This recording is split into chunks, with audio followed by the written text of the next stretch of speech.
When someone crosses a line you can't uncross, when they use kindness as a weapon and morality as a mask, revenge stops being a choice.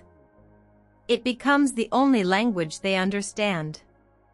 This is the story of how a small-town family of manipulators tried to use me, until I flipped their entire scam back on them, and made them pay the price. If you've ever been betrayed by someone who smiled to your face while stabbing you in the back, you'll feel this one. Hit that like button, subscribe, and grab a seat, because this isn't just a story about revenge, it's about justice served cold. I was 18 when I met her, the kind of girl who seemed like a walking hymn. Soft-spoken. Sweet. Always with that faint nervous smile that made you want to protect her. Let's call her Emily. Emily was sheltered. The kind of sheltered that makes you realize how differently two people can grow up under the same sky.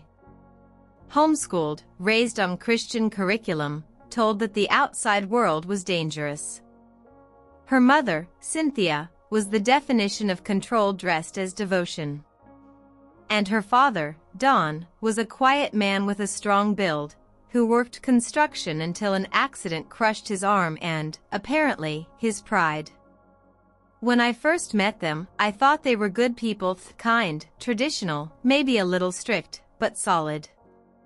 The type who prayed before every meal and said bless your heart like it meant something. But I didn't know yet that behind that curtain of faith and family was a web of manipulation. Emily and I met at a youth group event. She was shy, awkward even. But there was something honest about her. A quiet soul who just wanted to feel seen. I fell hard. We started dating, movie nights, park walks, late-night calls that stretched until sunrise. Her family wasn't thrilled about it, but they tolerated me. Until her father's accident changed everything. Don's arm got caught in a garage door on site. He lost the ability to work, and with it, the steady income. At first, I felt bad for them. Emily cried about how hard things had gotten. But then, I noticed something strange. Despite all their struggles, the family never seemed short on money. Within months, Cynthia started claiming that all her children had disabilities. It started with the oldest son, ADHD. Then the younger one, anxiety. Then the daughter, autism spectrum. Even Emily got labeled dyslexia. But these weren't real diagnoses. Emily told me, in tears, that her mom coached them on what to say. Cynthia was best friends with their doctor, and between fake symptoms and rehearsed appointments, every kid got approved for SSI, government disability checks. And all of it went directly to Cynthia. She didn't stop there. She registered herself as their caregiver and billed the state for each child, claiming $16 per hour of care. 4 kids.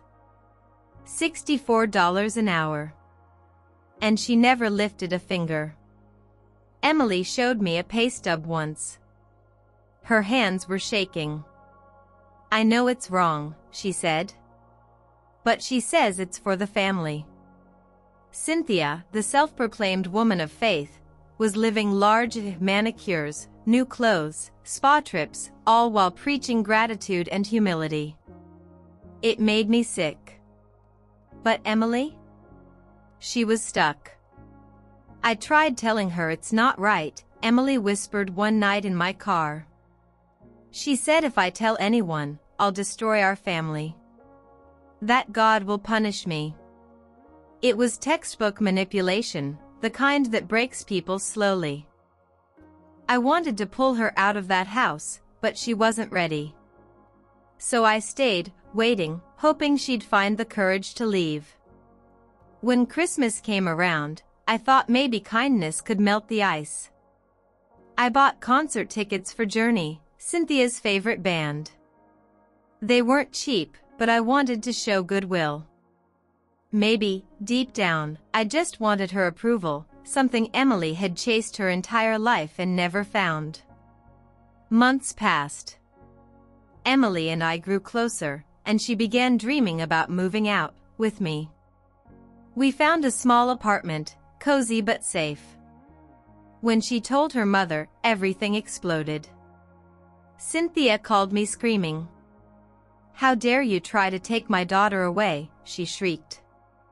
"You're tearing this family apart. If she leaves, the caregiver payments stop." That was the truth right there, not love, not fear, just money. She blamed my faith for corrupting Emily. She said I was a snake, out to steal their blessings. And Don, the quiet dad, started threatening to pay me a visit. Emily broke down. She begged me to understand. "If I go, my mom loses everything." I told her softly, "That's not your problem, Em. You deserve a life." But guilt is a powerful leash. And Cynthia knew exactly how to tighten it. Eventually, Emily ended it. The day she broke up with me, her voice cracked. "I love you," she said, "but I can't keep hurting my family." I just nodded. I didn't have the heart to fight anymore. Watching her walk away felt like watching someone drown and refusing to swim. For weeks, I couldn't eat. Couldn't sleep. I'd lie awake thinking of all the times I'd believed her mother's fake smile. That family had taken my kindness, my time, and the girl I loved, and used it all to fuel their scam. But sometimes, the universe drops poetic opportunities. 7 months passed. I started rebuilding. Got a better job, saved up, found a nicer apartment. When I finally signed the lease, I felt free, except I was $300 short for the security deposit.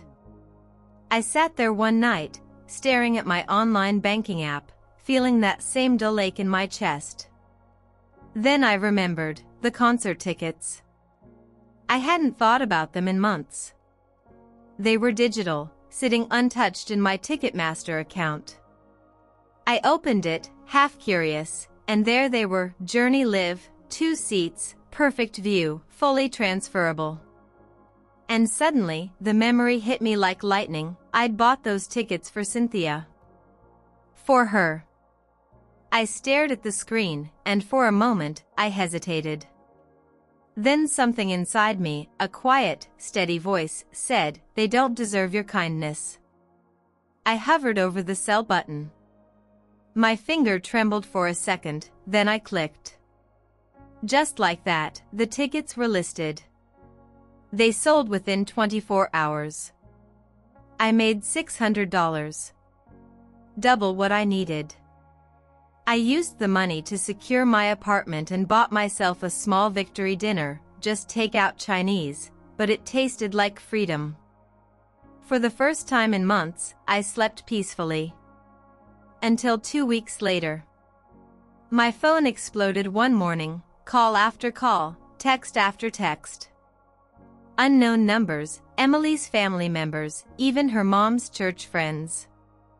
"What the hell did you do?" one message read. "Cynthia says you scammed her tickets," another screamed. Then Emily called. Her voice was trembling. "My parents are furious. They drove 3 hours to the concert and their tickets didn't work. They were turned away at the gate." I nearly choked on my coffee. "What?" I said, feigning innocence. "They said the tickets were invalid. Someone else already used them." "Oh," I said calmly. "Weird." Inside, though, I was grinning like a devil in church. Apparently, they'd made a whole day of it, dressed up, bragged to everyone about the concert, even posted photos on Facebook of the drive there. Only to get denied at the gate. They tried buying scalped tickets, but it was a sold-out show. They stood outside for hours, humiliated, before driving home in silence. Emily told me later, "They're saying you're a piece of sh*t for doing that." I laughed. "I gave those tickets as a gift when I thought they were good people," I said. Turns out, I was wrong. For a long time after that, I didn't hear from them. No apologies. No explanations. Just silence. And in that silence, I realized something important. I didn't just take back my money. I took back my power. For years, Cynthia had used guilt to control people, her kids, her husband, even me. But that night, standing outside that concert they never saw, she finally tasted her own medicine, humiliation. And I didn't regret a damn thing. Revenge isn't just about payback. It's about closure, about seeing the scales balance, even just a little. After the ticket fiasco, I focused on rebuilding my life. I got promoted. I started therapy. I stopped second-guessing my kindness.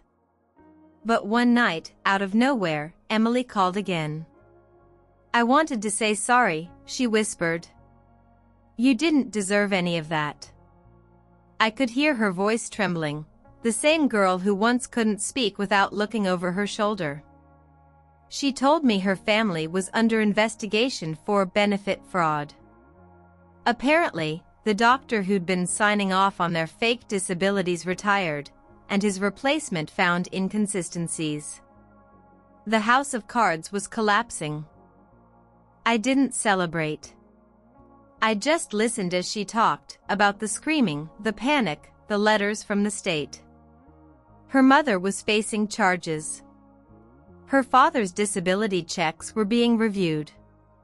Emily, now living on her own, was finally seeing the truth. "I feel like I've been living someone else's life," she said softly. I told her, "No, you're finally living your own." We didn't get back together. It wasn't that kind of story. But in that moment, I forgave her, not because she deserved it, but because I deserved peace. Years later, I still think about that night. The moment I sold those tickets. It wasn't the money that mattered, it was the symbolism. For once, they lost something they couldn't replace. Cynthia had spent years teaching her kids that lying was survival. But when the lies ran out, she had nothing left. Last I heard, she and Don divorced. The kids cut contact. Emily went back to school. She started volunteering with real disability advocacy programs, maybe to undo some of her family's damage. And me? I moved on. But I never forgot the lesson. Don't mistake kindness for weakness. Some people will take advantage of every good thing you give them, until you remind them that goodness can have teeth. Revenge doesn't always have to be grand or cruel. Sometimes it's just taking back what was yours, and letting karma handle the rest. I don't regret it for a second. Not one. Sometimes, justice doesn't come through courtrooms or apologies.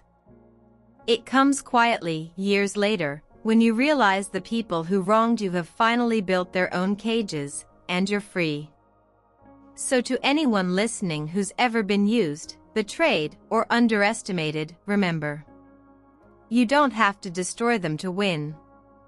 You just have to stop letting them win through you. If you've ever had to take your power back, drop a fire in the comments.